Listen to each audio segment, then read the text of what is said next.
Now come to socialism or socialistic economy. Socialistic economic system is defined as an economic system which the means of production are owned by the entire society and operated by the public authority according to a general plan for the benefit of the entire community. तो जो socialistic और socialism economic system है वो क्या define करता है, एक ऐसे इकोनॉमिक सिस्टम को जिसका जो मीन्स ऑफ प्रोडक्शन जो है वो owned by the entire society, जो ओन किया जाता है एंटायर सोसाइटी के द्वारा और ऑपरेट किया जाता है बाय द पब्लिक अथॉरिटी, जो एक जनरल प्लान बनाती है for the benefit of the entire community. जो सोवियत रशिया थी was the first country to establish a socialist communist economy. और बहुत सारी ईस्ट यूरोपियन कंट्री है जो अडॉप्ट करती हैं ऐसे कम्युनिस्ट सिस्टम को after the second world war. इस इकोनॉमिक सिस्टम है ये कंटिन्यू करता है आज के टाइम में to some extent in some countries like China, Cuba and Vietnam. Now let's talk about features of socialism. इसमें पहला आता है socialistic ownership of productive resources. इसमें क्या कि जो सोशलिस्टिक इकनॉमी है उसमें जो भी प्रोडक्टिव रिसोर्सेज की ओनरशिप होती है ये सोशल और कलेक्टिव ओनरशिप होती है इन द प्रोडक्टिव रिसोर्सेज. जो भी प्रोडक्टिव रिसोर्सेज हैं सच एज कोई भी लैंड है या मिल है या कोई फैक्ट्रीज है, it is owned and controlled by the state. ऐसा नहीं है कि प्राइवेट प्रॉपर्टी इसमें एग्जिस्ट नहीं करती, but in up to some extent कि प्राइवेट प्रॉपर्टी का एग्जिस्ट करती है in the form of productive resources like handicraft workers हैं या पर्सनल पोजीशंस हैं, जैसे कोई भी कपड़े का काम करता है या कोई भी एक हाउस होल्ड कुछ गुड्स बनाता है, तो ये प्राइवेट जो भी प्राइवेट प्रॉपर्टी है उसमें ये आ जाता है. सेकेंड इसमें आता है इकोनॉमिक प्लानिंग. इकोनॉमिक प्लानिंग क्या है, बहुत एक असेंशियल फीचर है सोशलिस्ट इकोनॉमी का. जो प्लानिंग क्या है वो रिप्लेस करता है price mechanism in a socialist economy. जो कैपिटलिज्म इकोनॉमी में हम यूज़ करते थे प्राइस मैकेनिज्म, तो सोशल इकोनॉमी में क्या किया जाता है, इकोनॉमिक प्लानिंग.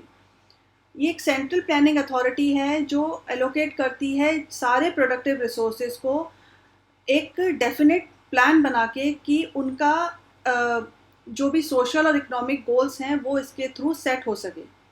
और जितने भी इम्पॉर्टेंट डिसीजंस हैं रिगार्डिंग क्या प्रोड्यूस करना है, like what to produce, how to produce और फॉर हुम टू प्रोड्यूस, ये जो भी रिसोर्सेज हैं उसको एलोकेट किया जाता है. और सेविंग और इन्वेस्टमेंट ये इकोनॉमिक प्लानिंग के थ्रू ही लिया जाता है. थर्ड इसमें आता है social welfare as the motivating force. जो सोशल वेलफेयर है ये एक चीफ मोटिवेटिंग फोर्स है behind all economic activity in socialism. क्योंकि जो मोटिव ऑफ सोशल वेलफेयर क्या है, ये रिप्लेस करता है प्रॉफिट मोटिव को जो कैपिटलिस्ट इकोनॉमी में यूज़ किया जाता था. तो सोशलिस्ट इकोनॉमी क्या है, वो सीख करता है कि जो मैक्सिमाइज करे इंटरेस्ट को और वेलफेयर को, किसके लिए, फॉर द एंटायर सोसाइटी.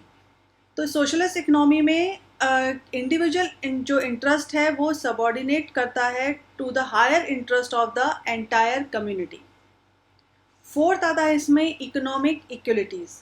जो सोशल इकोनॉमी है ये इसका जो प्रिंसिपल है वो क्या है, जो इकोनॉमिक इक्वलिटी है वो जो सब में एक सा रहे, सब में distribution of income of wealth है उनका जो सब कुछ डिस्ट्रीब्यूट हो वो इक्वल वे में हो.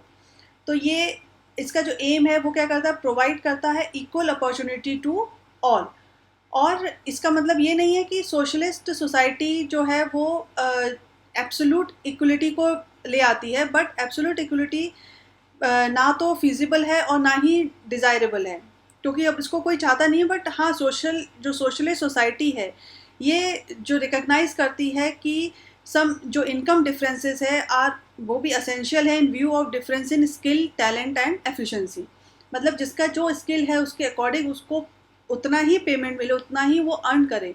लेकिन ऐसा नहीं है कि जिसका स्किल जो जिस चीज़ में नहीं है वो भी उसमें उतना अर्न कर रहा है. It's not like that. But हाँ, वो ये उसका कोशिश ज़रूर रहती है कि जो भी इनकम और वेल्थ की जो इनइक्वलिटी है उसको वो in some up to some extent equal कर सके। फिफ्थ इसमें आता है क्लासलेस सोसाइटी। जो सोशलिस्ट इकनॉमी है उसका एम क्या है, वो इस्टेब्लिश करना चाहता है क्लासलेस सोसाइटी को, कि बिकॉज जितने भी प्रोडक्टिव रिसोर्सेज हैं ये ओन किए जाते हैं स्टेट के द्वारा, और जो कैपिटलिस्ट क्लास जो है उसमें इसमें सिंपली एग्जिस्ट नहीं करती।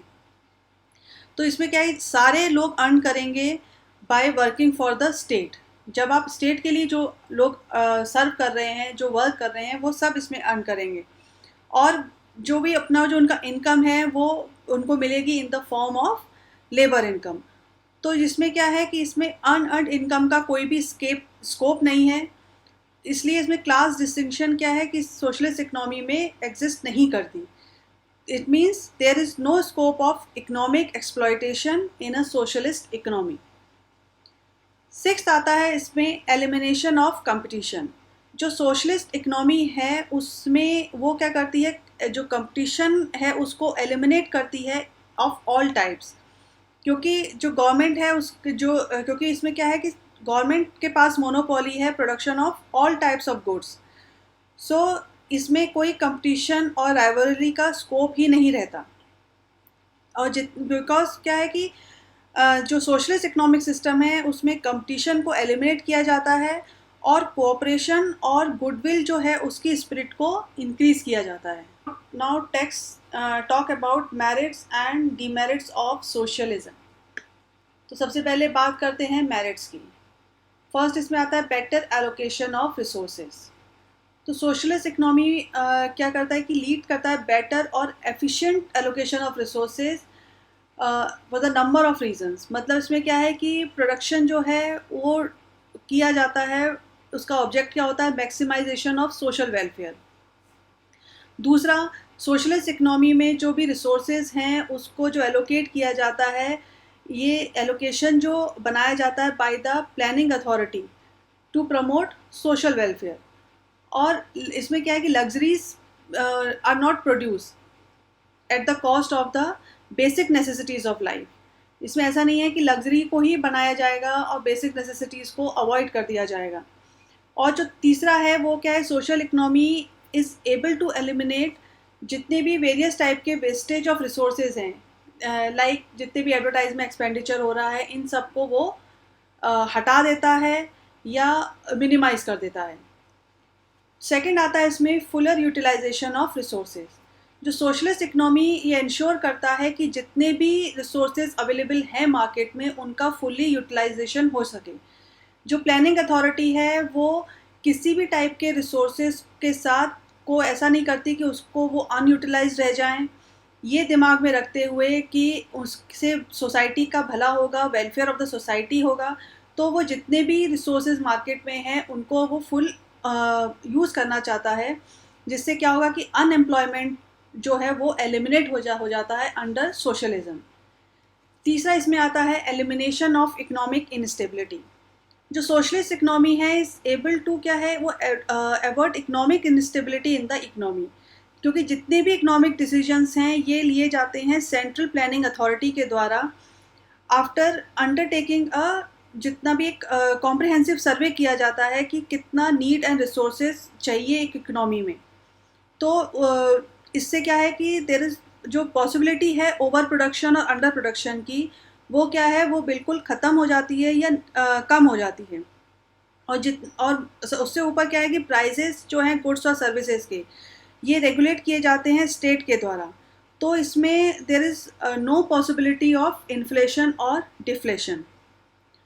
फोर्थ आता है इसमें इक्विटेबल डिस्ट्रीब्यूशन ऑफ इनकम।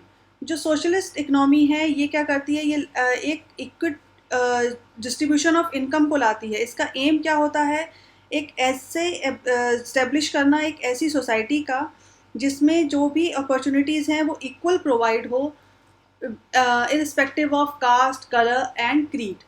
तो सबसे ज़्यादा क्या है कि there is no possibility of property income और unearned income in the socialist economy.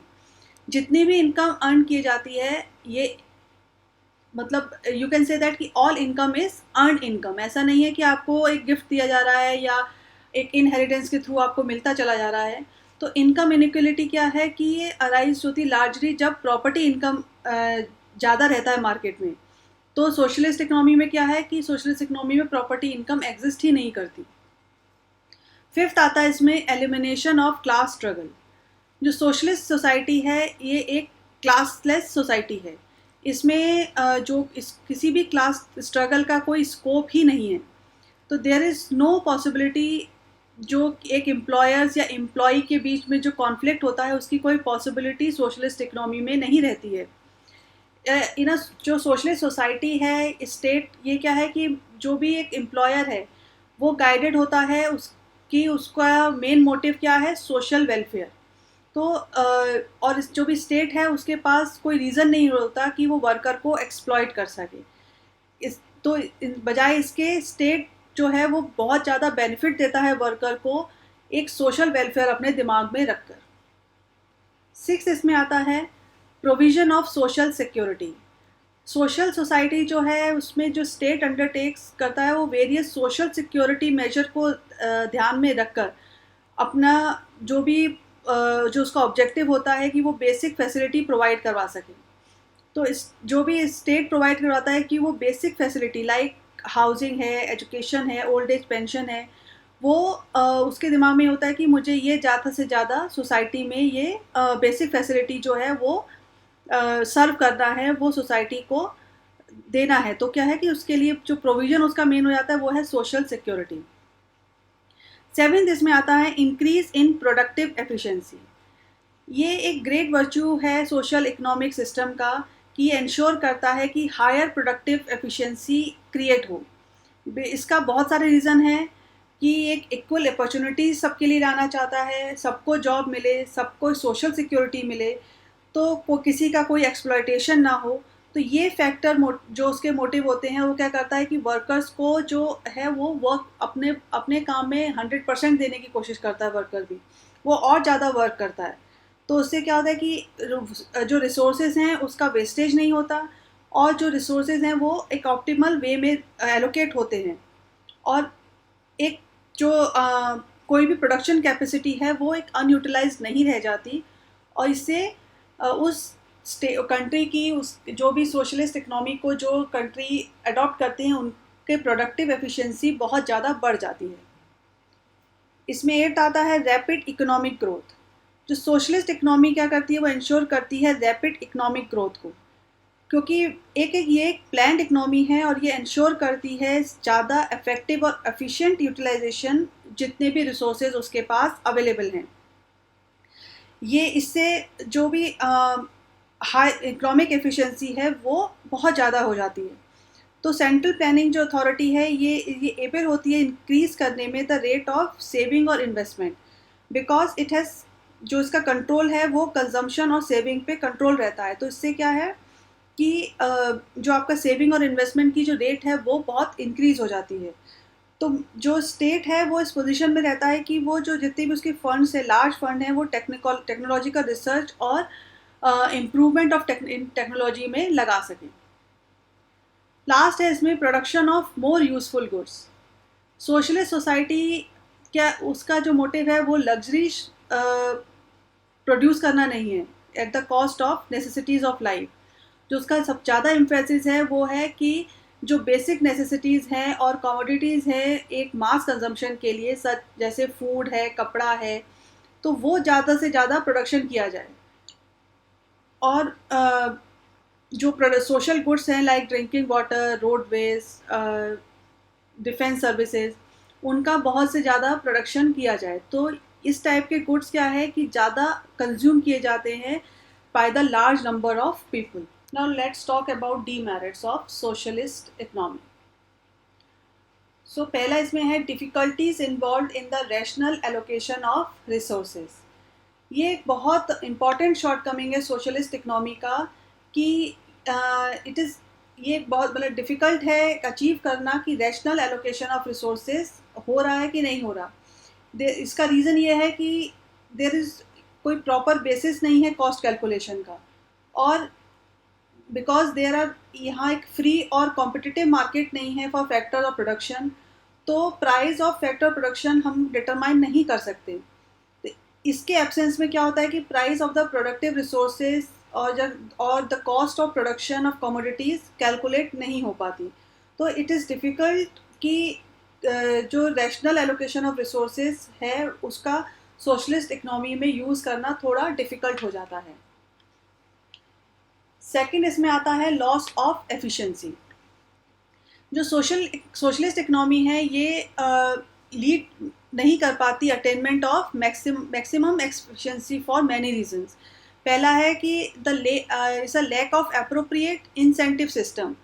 इसमें क्या है कि बहुत जो लोगों को मोटिवेट करता है कि उनको इंसेंटिव मिलेगा किसी काम के लिए या उनको गिफ्ट मिलेगा, उसका इसमें लैकिंग है। तो ये जो लोग हैं उनको मोटिवेट नहीं कर पाता टू वर्क हार्ड और इम्प्रूव देयर एफिशिएंसी।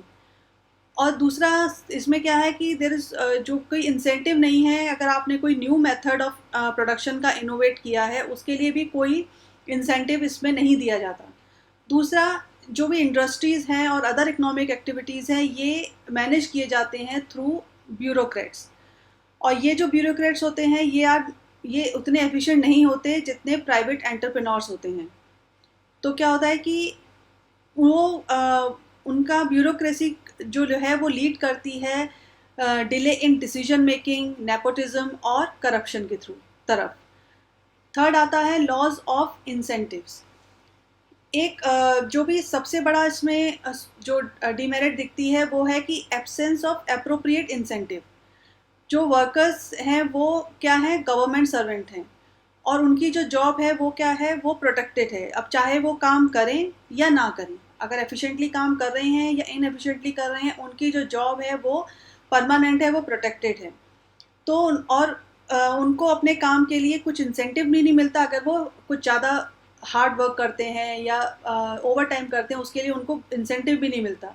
तो इससे क्या है कि जो प्राइवेट प्रॉपर्टी है या फ्री एंटरप्राइज और जो कंपटीशन है वो क्या करता है, वो इंसेंटिव टू वर्क का क्या है वो रिड्यूस कर देता है।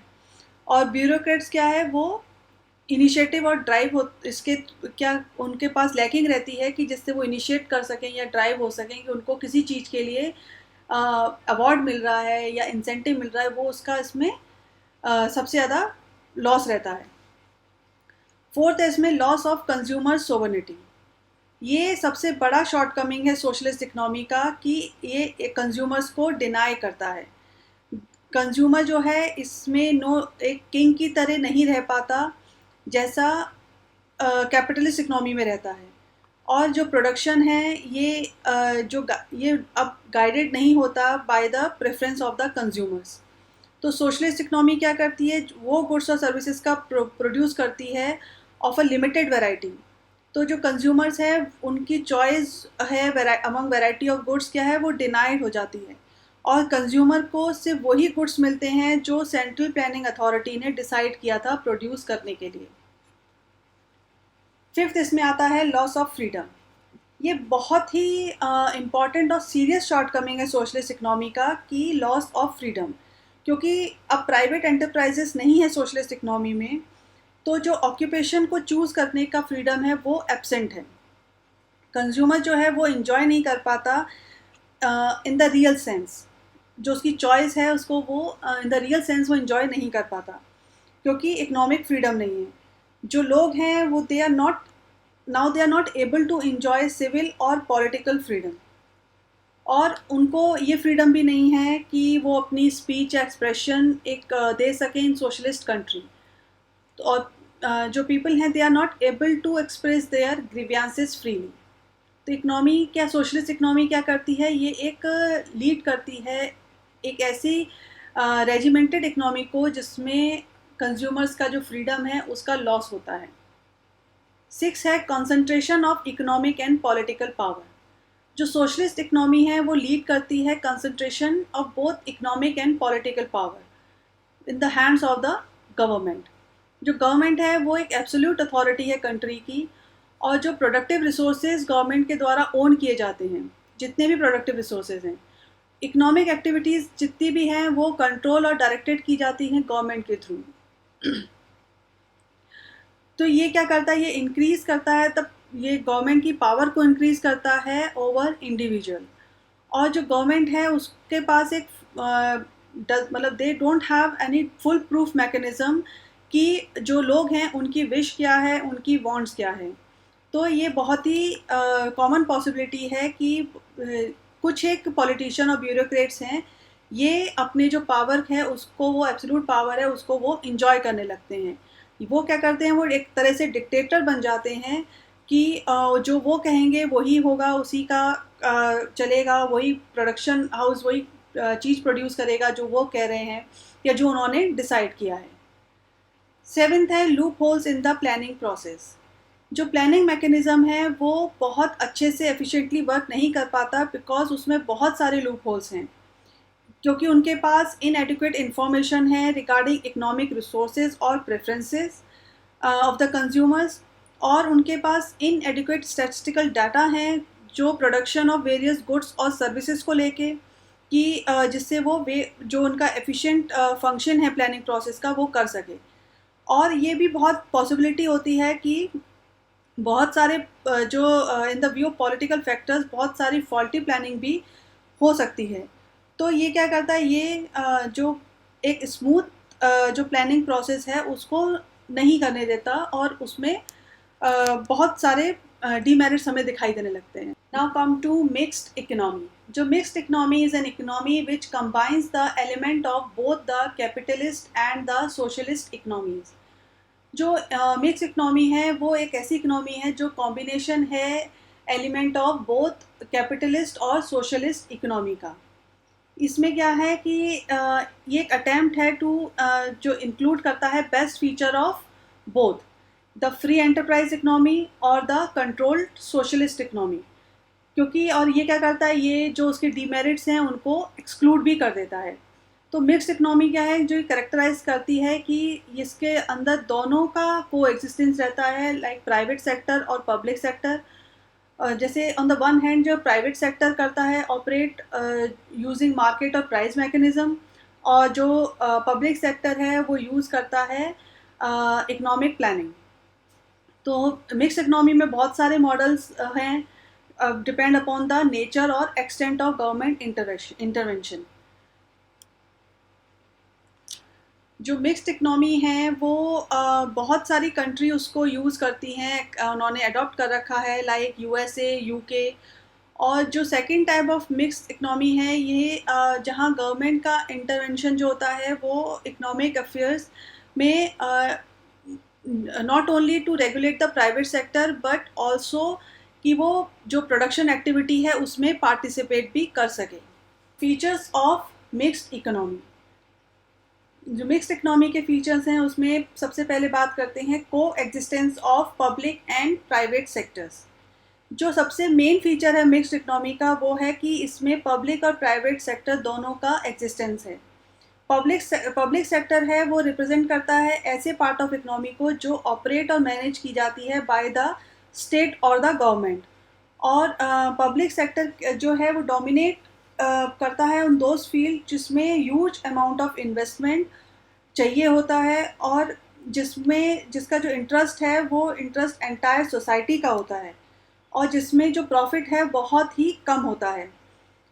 इसमें जो पीरियड है, जेस्टेशन पीरियड है, वो बहुत ही बड़ा होता है।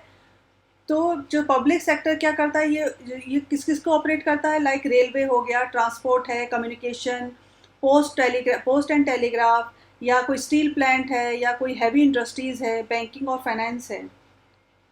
ऑन द अदर हैंड जो प्राइवेट सेक्टर है वो इंक्लूड करता है that part of the economy जो ओन, मैनेज और ऑपरेट की जाती है बाय द प्राइवेट इंडिविजुअल्स।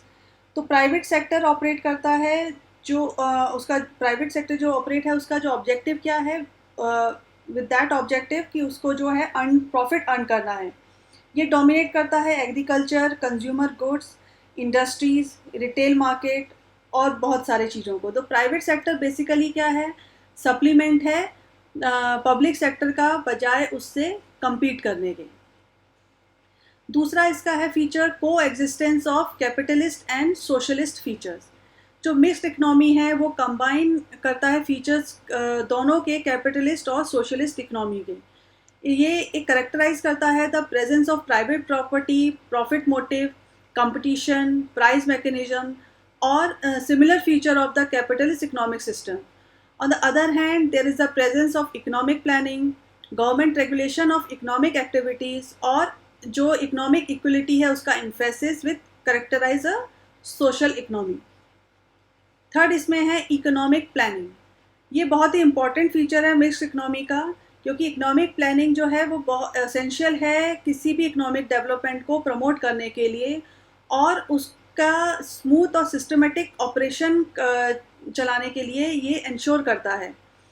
तो ये जितनी भी एंटायर इकोनॉमी है उसको रेगुलेट करता है, और जो पब्लिक और प्राइवेट सेक्टर्स की ऑपरेशन है उनसे कोऑर्डिनेट करता है. तो इकोनॉमिक प्लानिंग क्या है, ये बहुत ही इंपॉर्टेंट एस्पेक्ट है मिक्स्ड इकोनॉमी का, बट इट इज़ ये not as dominate and comprehensive as it is in socialist economy. Fourth आता है regulation and control of the private sector. जो गवर्नमेंट इसमें प्ले करती है, बहुत ही इंपॉर्टेंट रोल प्ले करती है मिक्स्ड इकोनॉमी में बाय रेगुलेटिंग और कंट्रोल द प्राइवेट सेक्टर, क्योंकि यहाँ पे कोई भी ऐसी जगह नहीं है जहाँ पे अनरेगुलेटेड प्राइवेट सेक्टर अपना काम कर सके. तो जो गवर्नमेंट है वो रेगुलेट करती है प्राइवेट सेक्टर को through taxation, subsidies, monetary policy, licensing policy etcetera. तो गवर्नमेंट उसका जो मेन कोशिश रहता है वो ये रहता है कि जो प्राइवेट सेक्टर है उसको रेगुलेट कर सके, जिससे वो ज़्यादा से ज़्यादा प्रमोट कर सके welfare interest of the entire economy. Fifth इसमें आता है प्रमोशन ऑफ सोशल वेलफेयर. जो प्रमोशन ऑफ सोशल वेलफेयर है ये भी बहुत ही इंपॉर्टेंट ऑब्जेक्टिव है मिक्स्ड इकोनॉमी का, क्योंकि जो गवर्नमेंट है वो एफर्ट करती है प्रमोट करने का the welfare of the entire community. So ये परस्यू करती है वेरियस सोशल सिक्योरिटी स्कीम जो पुअर को हेल्प कर सके और बैकवर्ड क्लासेस को हेल्प कर सके. ये बहुत सारी फैसिलिटीज़ भी प्रोवाइड करती है, लाइक एजुकेशन हो गया, हेल्थ है, सैनिटेशन है, और बहुत सारी जो बेसिक नेसेसिटीज़ होती हैं.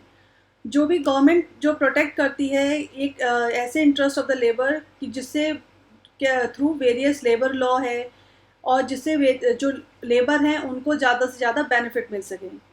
जो भी लॉज हैं they are enacted to protect the interest of the consumers also. Six इसमें आता है प्राइस मैकेनिज़्म. जो मिक्स इकोनॉमी में प्राइस मैकेनिज़्म भी बहुत इंपॉर्टेंट रोल प्ले करता है, बट उतना नहीं जितना वो कैपिटलिस्ट इकोनॉमी में करता है. जो प्राइस मैकेनिज़्म है ये अलाउ करता है किसी भी फंक्शन सब्जेक्ट को एक सर्टेन रेगुलेशन तक, जिससे वो प्राइस कंट्रोल कर सके, फिक्सेशन ऑफ मिनिमम वेजेस और और different measures like price of essential commodity है कि रेलवे फेयर्स है या इलेक्ट्रिसिटी चार्जेस है, वो कितना करना है वो जो गवर्नमेंट के द्वारा ही फिक्स किए जाते हैं. सेवेंथ इसमें आता है प्रॉफिट मोटिव. जो पब्लिक सेक्टर है ये क्या करता है, जब ज़्यादा से ज़्यादा गाइडेड किया जाता है by the motive of social welfare, but the profit motive remains जो है वो इसमें प्राइवेट सेक्टर के लिए गाइडिंग रहता है कि प्रॉफिट मोटिव और प्राइवेट सेक्टर जो है वो एक साथ ही चलते हैं. तो जब प्राइवेट सेक्टर अपना प्रॉफिट मैक्सिमाइज नहीं कर सकता eight the cost of social interest. Eighth इसमें आता है प्रिजर्वेशन ऑफ फ्रीडम. जो मिक्स्ड इकोनॉमी है ये कैरेक्टराइज्ड होती है इकोनॉमिक एंड पॉलिटिकल फ्रीडम पे.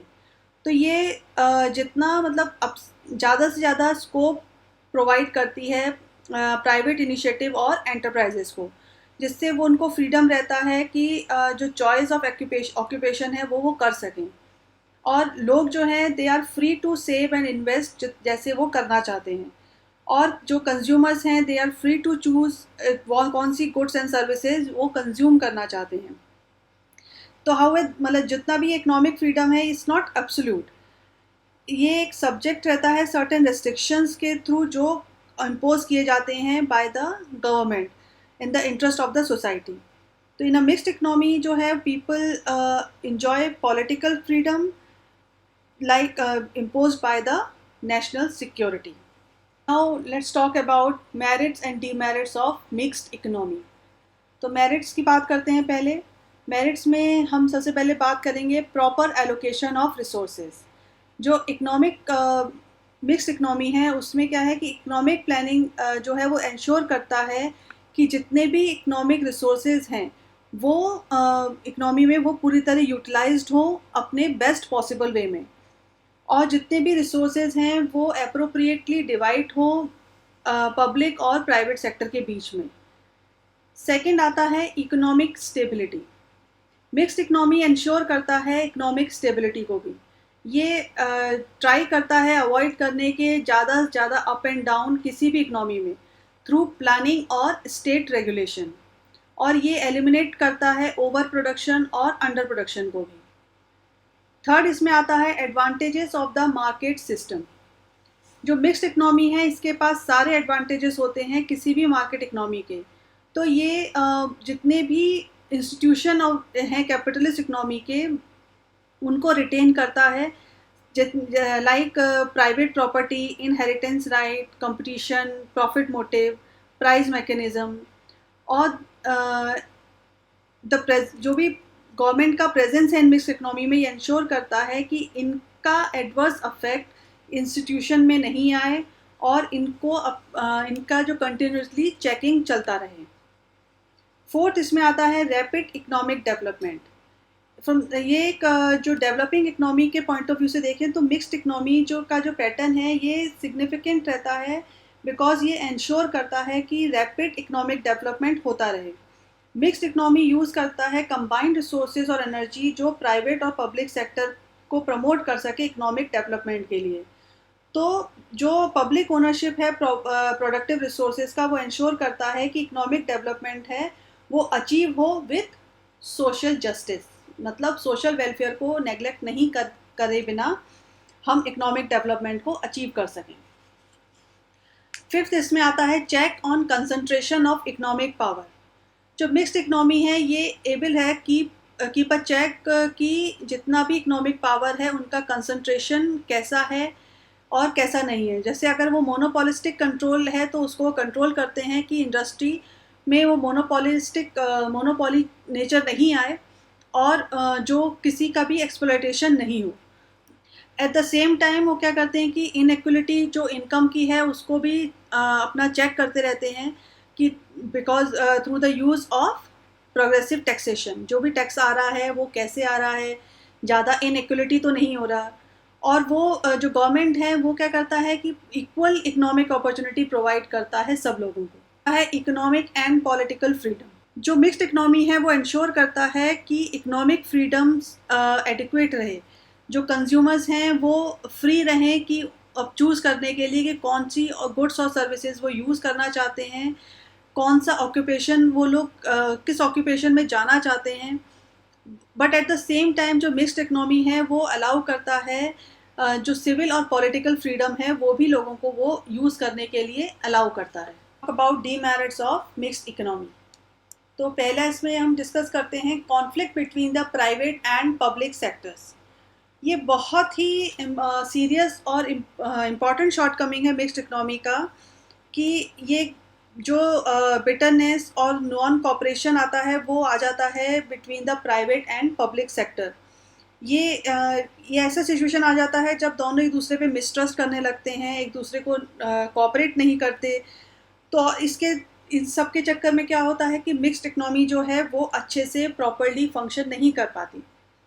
सेकेंड आता है शॉर्ट लिव्ड नेचर। जो मिक्स्ड इकनॉमी है वो उसका जो रिस्क रहता है चलने का वो है कि वो बहुत ही छोटे पीरियड के लिए होती है, बहुत ही उसका शॉर्ट लाइफ है, क्योंकि ये बहुत लंबे समय तक नहीं कंटिन्यू कर पाती। बिकॉज जो भी दोनों सेक्टर्स हैं ये क्या करते हैं, ये अपना जो ये अटेम्प्ट करते हैं अपने आप को एक्सपेंड करने का at the cost of other sector, क्योंकि पब्लिक सेक्टर एक्सपेंड करेगा to such an extent that ये वो क्या करे, वो प्राइवेट सेक्टर को टेक ओवर कर ले। तो मिक्स्ड इकनॉमी क्या जो है वो बन जाए सोशलिस्ट इकनॉमी। और सेम ऐसा कैपिटलिस्ट इकनॉमी भी प्राइवेट सेक्टर भी करेगा कि वो इसको डोमिनेट करे, जिससे मिक्स्ड इकनॉमी कन्वर्ट हो जाए कम्प्लीटली कैपिटलिस्ट इकनॉमी में। थर्ड आता है इनएफिशिएंट ऑपरेशन। ये सबसे बड़ा एक डेंजर है मिक्स्ड इकनॉमी का कि ये ऑपरेट करता है एक इनएफिशिएंट वे में। जो प्राइवेट सेक्टर है वो हो सकता है बहुत अच्छे से फंक्शन इफेक्टिवली नहीं कर पाए बिकॉज टू जो एक्सेसिव कंट्रोल और रेगुलेशन है गवर्नमेंट का, क्योंकि एक जो प्राइवेट सेक्टर है उसको आदत है इंडिविजुअल काम करने की और कम से कम गवर्नमेंट के इंटरवेंशन की। जो पब्लिक सेक्टर है उसका भी हो सकता है कि वो अच्छे से ऑपरेट नहीं कर पाए because of lack of initiative and responsibility on the part of bureaucrats, क्योंकि ब्यूरोक्रेट्स उसमें का पार्ट उसमें लैकिंग रहेगा या इनिशिएटिव और रिस्पॉन्सिबिलिटी लैकिंग दिखेगी, तो वो अच्छे से काम नहीं कर पाए।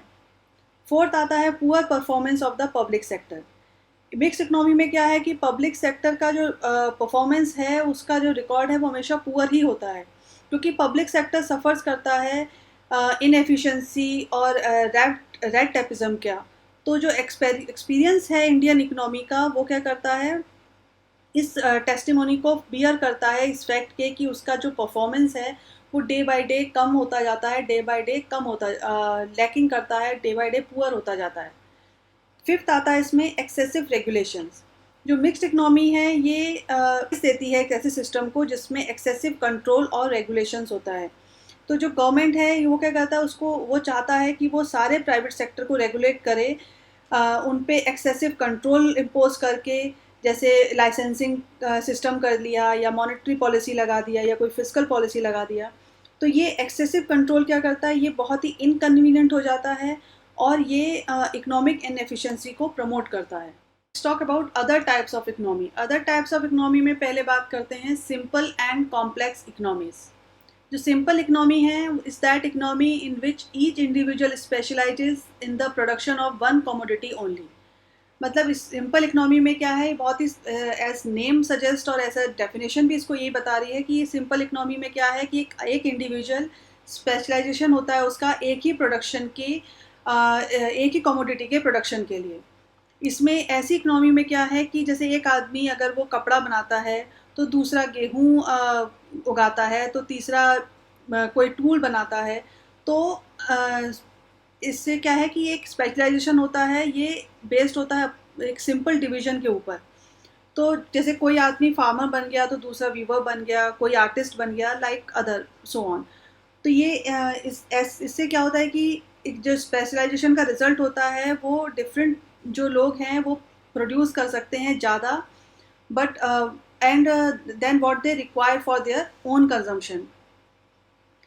सो जो ट्रेडिशनली और अर्ली इकोनॉमिक्स क्या थी वो सिंपल इकोनॉमिक्स थी, क्योंकि इस इकोनॉमिक्स में क्या आता है कि गुड्स और सर्विसेज जो होती थी वो मोस्टली प्रोड्यूस होती थी कंजम्पशन के लिए। तो उसमें क्या है कि कोई एक आदमी किसी चीज़ में अगर परफेक्ट है तो वो उसी चीज़ का कंजम्पशन प्रोडक्शन करेगा और उसका कंजम्पशन होगा। सो जो लेबर सर्विस थी वो रिक्वायर्ड चीज चाहिए, जो रिक्वायर्ड थी वो क्या करता प्रोडक्ट को बनाने के लिए, जिससे वो यूजुअली प्रोवाइड कर सके by the producers themselves only. Second है complex economy. Complex economy is that economy in which there is a high degree of specialisation, complex division of labour and mutual dependence.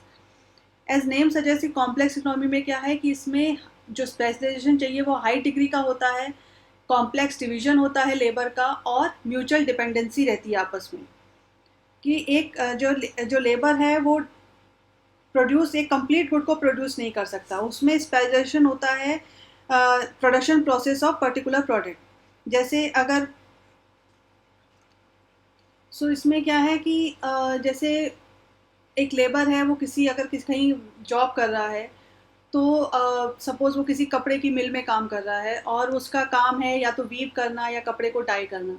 तो उससे क्या है कि एक इसमें high degree of mutual dependency बनती है आपस में, और जो प्रोडक्शन होता है ये किया जाता है हायर्ड लेबर के थ्रू, और जो उसमें वर्कर्स हैं वो जो अर्न करते हैं वो बाय जो कमोडिटी को अपने लिए प्रोड्यूस करके अर्न नहीं करते, बजाय इसके वो अपनी जो सर्विसेज हैं उसको फर्म को देते हैं, और जो उनसे वेजेस मिलता है उसको एज अ मनी वो रिसीव करते हैं। तो जो जितनी भी मॉडर्न इकोनॉमीज़ हैं आजकल के टाइम में, these all are the complex economy. Second है क्लोज्ड एंड ओपन इकोनॉमी। जो closed economy is defined as an economy which does not have any economic transaction with other countries of the world. जो closed economy है उनका जो transaction है, economic transaction है, वो किसी और कंट्री के साथ नहीं होता। ये अपने जो ये मतलब दे does not engage in international trade, वो इंपोर्ट एक्सपोर्ट का काम नहीं करते, उनकी कोई भी goods and services export import नहीं होती, because it's a closed economy. और जो क्लोज इकोनॉमी ये किसी भी टाइप के फैक्टर सर्विसेज के इंपोर्ट एक्सपोर्ट में भी नहीं होती, कैपिटल लेबर किसी भी टाइप के प्रोडक्शन में किसी भी टाइप के ट्रेड में इंगेज नहीं रहती, और इसमें कोई फैक्टर इनकम जो है वो अब्रॉड से अर्न नहीं की जाती। तो ये आजकल के प्रेजेंट सिनेरियो में क्लोज इकोनॉमी जो है वो बहुत ही रेयर है। सेकंड इसी में है open economy. Open economy is that economy which has economic transaction with other countries of the world. तो इसी के ऑपोजिट है कि ओपन इकोनॉमी जो है उसका जो ट्रांजेक्शन है वो वर्ल्ड की और दूसरी कंट्रीज से भी रहता है। ये इंटरनेशनल ट्रेड में रहती हैं, एक्सपोर्ट इंपोर्ट्स करते हैं गुड्स एंड सर्विसेज का। और जो ओपन इकोनॉमी इंडल्ज रहती है फैक्टर सर्विसेज के एक्सपोर्ट इंपोर्ट में। सो जैसे डोमेस्टिक प्रोडक्ट है वो इक्वल जैसे नेशनल प्रोडक्ट के लिए इक्वल रहते हैं इन ओपन इकोनॉमी में। तो ओपन इकोनॉमी जो है वो हाईली इंटीग्रेटेड होती है एक दूसरे से। और जो भी जितनी भी मॉडर्न इकोनॉमी है आजकल के टाइम में, including the Indian economy, are open economy. तीसरी है agriculture and industrial economy. Agriculture economy is that economy which is primarily engage in agriculture activities. जो मेजॉरिटी ऑफ द लेबर है ऐसी इकनॉमी में वो इंगेज होते हैं एग्रीकल्चर एक्टिविटी में। जो एग्रीकल्चर इकनॉमी है ये इसका जो कंट्रीब्यूशन होता है एग्रीकल्चर सेक्टर में वो नेशनल इनकम में वो बहुत ही ज़्यादा होता है। और एग्रीकल्चर ऑपरेशंस जो है वो ऐसी इनके फैमिली मेम्बर्स को भी आगे कैरी करके ले जाती हैं। तो जो जितने भी मेजॉरिटी ऑफ पॉपुलेशन है जो रूरल एरिया में रहते हैं, they are based on the agriculture economy. जितनी भी अंडर डेवलप्ड इकनॉमी है basically they all are agriculture economy. इसी में है industrial economy. Industrial economy is an economy which is primarily engaged in industrial activities. तो इंडस्ट्रियल एक्टिविटीज़ ये एक major source of employment होता है ऐसी इकनॉमी में। जितना भी इंडस्ट्रियल सेक्टर का नेशनल इनकम में शेयर होता है वो बहुत ज़्यादा होता है। और जितनी भी डेवलप्ड कंट्रीज़ हैं they all are mostly industrial economies. Now we talk about regional and global economic grouping. जो रीजनल और इकोनॉमिक ग्रुपिंग है ये क्या है कि ये ऐसे जो ग्रुप हैं, ये ऐसे इंस्टीट्यूशन हैं, they both have emerged in the developed and developing countries. ये जो इनका जो काम है ये कंसोलिडेट देयर इकोनॉमिक, सोशल और political relationship with each other. So ऐसे इंस्टीट्यूशन हैं ये फॉर्म किए गए हैं with the objective of its member countries जो एक दूसरे से कोऑपरेट कर सके to resolve to their common problems. और जो इन कंट्रीज़ के मेंबर्स हैं वो जो मेंबर्स हैं इस इंस्टीट्यूशन के वो जो एक दूसरे से जोग्राफिकली कंटिजियस रहते हैं, वो एक दूसरे को हेल्प करने के लिए रेडी रहते हैं। तो इसमें फर्स्ट आता है SAARC, South Asian Association for Regional Cooperation. ये इस्टेब्लिश हुआ था 1985 में with 7 members of the countries. तो इसमें जो 7 कंट्रीज़ हैं वो कौन कौन सी हैं? India, Pakistan, Sri Lanka, Nepal, Bangladesh, Bhutan and Maldives. और इसकी मेंबरशिप इंक्रीज़ हो गई with 8 with the joining of Afghanistan in 2007। जो सार्क का सेटअप हुआ था ये ऑब्जेक्ट हुआ था प्रमोटिंग इकोनॉमिक, सोशल और culture operation among its member countries, और जितने भी प्रमोट करना था फ्रेंडशिप और cooperation with other developing countries too. और जो ये इनका जो काम है ये सोवरेनिटी और टेरिटोरियल इंडिपेंडेंस और नॉन इंटरफेरेंस जो स्टेट इंटरनल अफेयर्स को बिलीव करते हैं ऐसी चीज़ों में। आता है ASEAN. ASEAN is the association of Southeast Asian nation, association of Southeast Asian nation। तो ASEAN was established हुआ था 1967 में by 5 founding members। इसमें कौन कौन से थे? Indonesia, Malaysia, Philippines, Thailand and Singapore. इसकी मेंबरशिप इंक्रीज हो गई with 10 with the joining of Brunei, Vietnam, Laos, Cambodia and Myanmar, जो पहले बर्मा के नाम से हम जानते थे जिसको। और एशियान इस्टेब्लिश हुआ था प्रमोट करने के लिए regional economic, social and culture of cooperation among the member countries. इसने एक डेवलप प्लान किया था for economic cooperation and reduction of trade barriers as well as a regional security forum in 1999। इसके बाद आता है EU को हम फुल फॉर्म है यूरोपियन यूनियन। यूरोपियन यूनियन भी है, ये एक इम्पॉर्टेंट एग्जाम्पल है powerful countries of the world जिन्होंने जो फॉर्म हुआ था economic union with the objective of forming a single economy and a common currency. तो इन जो इसका स्टार्ट हुआ था, it is in 1957 with 6 European countries, France, Belgium, West Germany, Italy, Holland and Luxembourg, जो उन्होंने इसका साइन किया था, इसके treaty of Rome and created the European Economic Community, जो बाद में बन गया था European Community and after 1993 it's now European Union. इसकी जो मेंबरशिप है वो ग्रू हुई है and geographical scope expanded to include 15 countries by 1997 with the joining of United Kingdom, Denmark, Ireland, Greece, Spain, Portugal, Austria, Sweden and Finland. और 2004 में EC reached a new milestone with when it formally admitted 10 new members from the East European countries like Czech Republic, Hungary, Estonia and Latvia. इसके बाद बात करते हैं G8, the Group of 8. A group of leading advance industrialise country जो world की हैं, उन्होंने एक मीटिंग करके एक रेगुलर एनुअल समिट कॉन्फ्रेंस किया 1997 में to set economic, political and military goals for the global future. ये earlier known as group of 7, G7, जो कंसिस्ट करता था United State, Britain, France, Germany, Italy, Canada and Japan. With the joining of Russia in 1997, it came to be known as the Group of 8. इनका जो main focus होता है attention of question of economic, ecological and social security, और in the political sphere they have been trying to promote democracy as a policy priority. The last one is the Group of 20, G20. The Group of 20 was created in 1999 as an expansion of the G8. It is a forum similar to the G8 for the group of advanced or developed countries. तो जो finance minister थे of G8 और representative थे, इन्होंने वो क्या किया, वो इसमें इमर्ज हो गए, लाइक ब्राज़ील, साउथ कोरिया और साउथ अफ्रीका, एंड ये मीट करते हैं annually to discuss world economic and financial affair. जो कितने भी जो most of the state of the world हैं including the poorest are still excluded from this organization, and it has remained basically an affair of G8. So guys, this was my video on types of economies. Hope you liked it. So I'll meet you on my next video. Till then, bye bye, take care.